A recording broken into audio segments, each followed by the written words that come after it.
Hello दोस्तों, नमस्कार। स्वागत है आप सभी का एजुकेशन मंत्रा में। दोस्तों, सुबह के वीडियो में बहुत सारी इंपॉर्टेंट अपडेट्स जो विभिन्न समाचार पत्रों में छाई रहती हैं, आप सभी को प्रोवाइड की जाती हैं। तो दोस्तों, इसी क्रम में संस्कृत विद्यालयों में शिक्षक भर्ती के लिए एक बड़ा स्टेटमेंट आ चुका है और डीएलएड में आवेदन प्रक्रिया पूरी हो चुकी है, लेकिन पेंच फंसा हुआ है। दोस्तों, शिक्षा सेवा चयन आयोग से बड़ी खबर है, क्या कुछ चल रहा है और डिजिटल अरेस्ट पर मोदी जी का एक बड़ा स्टेटमेंट देखने के लिए मिला है। तो चलिए दोस्तों, सारे अपडेट्स को इन डिटेल देख लेते हैं। तो दोस्तों, यहां पर देख सकते हैं, मुख्यमंत्री ने वाराणसी से किया प्रदेश के संस्कृत छात्रों के लिए छात्रवृत्ति योजना का शुभारंभ। संस्कृत विद्यालयों में रिक्त पदों को जल्द भरा जाएगा, योगी।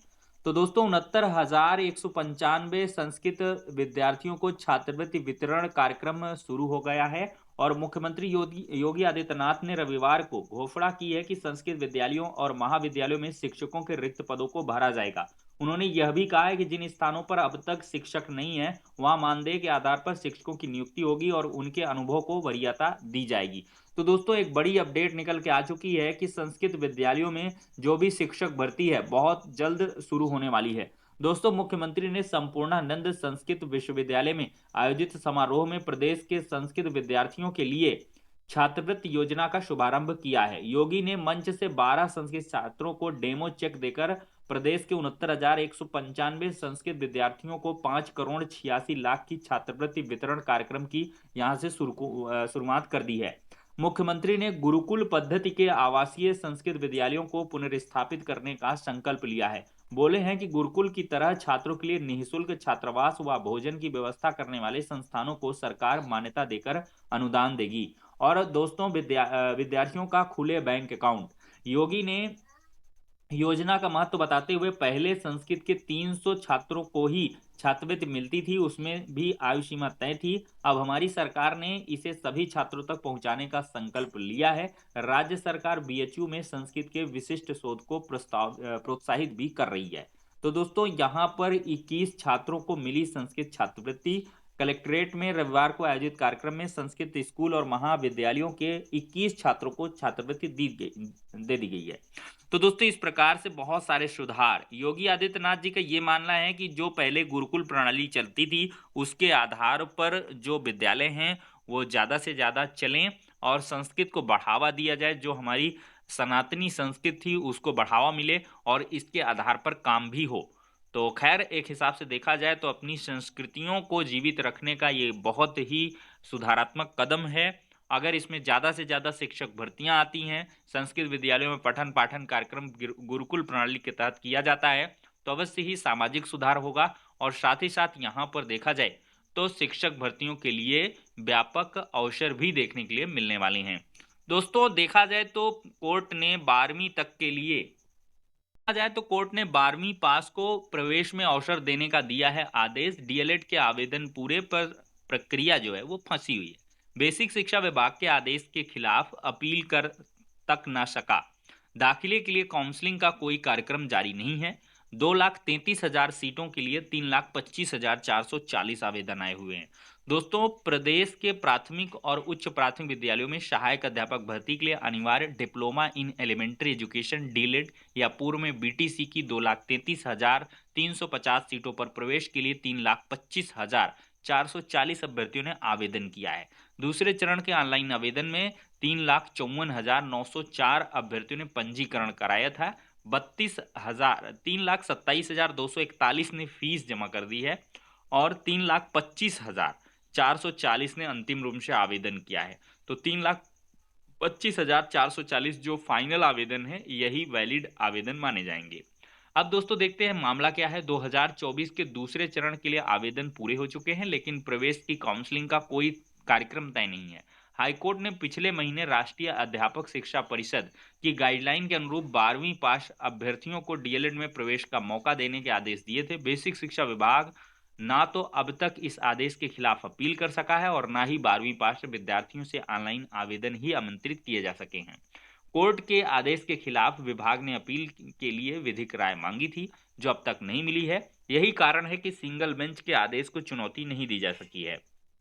आज की तारीख में देखा जाए तो सिंगल बेंच का आदेश प्रभावी है और यदि 12वीं पास अभ्यर्थियों को आवेदन करा दिए गए बगैर प्रवेश प्रक्रिया होती है, तो कोर्ट की अवमानना हो जाएगी। मतलब उनको आवेदन बिना कराए अगर ये प्रवेश प्रक्रिया शुरू कर देते हैं तो कोर्ट ऑफ कंटेम्प्ट हो जाएगा और प्रवेश के लिए काउंसलिंग नहीं होती है तो प्रशिक्षण शुरू होने में देरी होगी, जो पहले से काफ़ी लेट हो चुका है। पिछले साल डीएलएड में प्रवेश के लिए ऑनलाइन आवेदन 2 जून से हुए थे, जबकि इस साल 18 सितंबर से आवेदन हुए। वर्तमान परिस्थितियों से एक बात तो साफ है कि 9 सितंबर के आदेश के अनुसार डीएलएड का प्रशिक्षण 12 दिसंबर को शुरू होना नामुमकिन है। अब दोस्तों देखते हैं शिक्षा सेवा चयन आयोग का क्या हाल चल रहा है। परीक्षाओं को पटरी पर लाने के लिए रोज का लक्ष्य निर्धारित, लंबित मुकदमों के निस्तारण और पुरानी भर्तियों में उलझा शिक्षा सेवा चयन आयोग। कर्मचारियों और अफसरों से प्रतिदिन मांगी जा रही है कार्यों से संबंधित रिपोर्ट। तो दोस्तों उत्तर प्रदेश शिक्षा सेवा चयन आयोग के गठन के साथ ही आयोग को कई लंबित भर्तियों और मुकदमों की जिम्मेदारी भी मिली है। काम की अधिकता के कारण आयोग नई भर्तियों पर कोई निर्णय नहीं ले पा रहा है। ऐसे में लंबित भर्तियों और मुकदमों को निपटाने के साथ नई भर्ती प्रक्रिया शुरू करने के लिए आयोग की अध्यक्ष प्रोफेसर कीर्ति पांडे ने अफसरों के लिए प्रतिदिन का लक्ष्य निर्धारित किया है। दोस्तों टीजीटी पीजीटी असिस्टेंट प्रोफेसर जैसे बहुत सारे एग्जाम पेंडेंसी में हैं। अब दोस्तों यहाँ पर देखा जाए तो आयोग के सूत्रों का कहना है कि आयोग के सभी कर्मचारियों और अफसरों के लिए रोज का लक्ष्य निर्धारित किया गया है। कर्मचारी और अधिकारियों को प्रतिदिन जो काम दिया जाएगा, शाम के वक्त उनमें उसकी जो है रिपोर्ट अध्यक्ष के समक्ष प्रस्तुत करनी होगी। इनमें लंबित मुकदमों की भर्ती पूरी कराने में और मुकदमों के निस्तारण के साथ नई भर्ती प्रक्रिया शुरू किए जाने से संबंधित कार्य भी शामिल किए गए हैं। तो ये सारे काम चल रहे हैं। अब देखते हैं कि जब तक भाई एग्जाम का कैलेंडर ना जारी हो जाए और नई भर्तियों के लिए आवेदन प्रक्रिया शुरू ना हो जाए तो तब तक हम कहाँ समझें कि भाई काम चल रहा है, रोज की रिपोर्टिंग हो रही है। खैर नया नया आयोग बना है, 2-4 महीने ऐसे चलेगा। और जो मैंने आपको पहले से ही बता रखा है कि नवंबर दिसंबर तक कुछ नहीं होना जाना है और फिर उधर जो है माघ मेले का कार्यक्रम आ जाएगा, महाकुंभ है, सारे अधिकारी उधर इन्वॉल्व हो जाएंगे। तो थोड़ा सा प्रक्रिया आपकी डिलेड रहेगी और अप्रैल मई के बाद अगली साल समझ लीजिए जून जुलाई तक आपका जो है काम हो पाएगा नई भर्तियों के रिलेशन में, और बाकी जो पेंडिंग एग्जाम हैं वो करवाए जा सकते हैं। बाकी दोस्तों प्रदेश भर में नगर निगमों के संविदा कर्मी स्थायी होंगे, एक बड़ी अपडेट है। निदेशालय ने नगर आयुक्तों से मांगा प्रस्ताव, 31 दिसंबर 2001 से पूर्व तैनाती वालों का मांग लिया गया है ब्यौरा। तो प्रदेश के नगर निगमों में काम कर रहे संविदा कर्मियों को स्थायी किया जाएगा। स्थानीय निकाय निदेशालय ने प्रदेश के सभी नगर निगमों से कार्यरत संविदा कर्मियों का ब्यौरा मांग लिया है। दोस्तों देखा जाए तो मन की बात में प्रधानमंत्री ने लोगों को रुको सोचो और एक्शन लो से बचाव की राह दिखाई है। डिजिटल अरेस्ट पर सख्ती होगी। तो डिजिटल अरेस्ट अगर आप लोग नहीं जानते हैं तो मैं आप सबको को जागरूकता के लिए बता सकता हूं कि जो भी आपका मोबाइल फ़ोन है उसमें मैसेज आता है कि आपका ऐसा वैसा डिलीवरी हुआ है कोई आपके नाम से गलत तरीके से, फिर आपको फ़ोन वेरिफिकेशन करवाया जाता है, या कह देंगे कि आपके आधार कार्ड का गलत इस्तेमाल हुआ है, एक वीडियो कॉल आएगी, फिर उसमें एक अगला बंदा पुलिस विभाग से संबंधित वर्दी वगैरह पहन के बैठा रहेगा, फिर वो आपको बहुत तरीके से जो है फंसाता जाएगा और लास्ट में पैसे की मांग करेगा। तो ऐसे में बहुत सारे केसेस हो रहे हैं, लाखों लाख रुपए लोगों से वसूल लिए जा रहे हैं, इतना डराया जा रहा, धमकाया जा रहा है। कभी कहेंगे कि आपका भाई या आपका लड़का रेप केस में फंस गया है, ऐसे वैसे तमाम सारी चीज़ें आती हैं। कभी कहेंगे कि मनी लॉन्ड्रिंग में फंस गया है, कभी बताएंगे कि जो है ये ड्रग्स बेचते हुए पकड़ा गया है। तो बहुत सारी चीज़ें होती हैं, आपकी ये डिटेल ली जाती हैं आपसे पूछ करके, और इस तरह जो है फंसाया जाता है कि आप बहुत ज़्यादा हतप्रत हो जाते हो।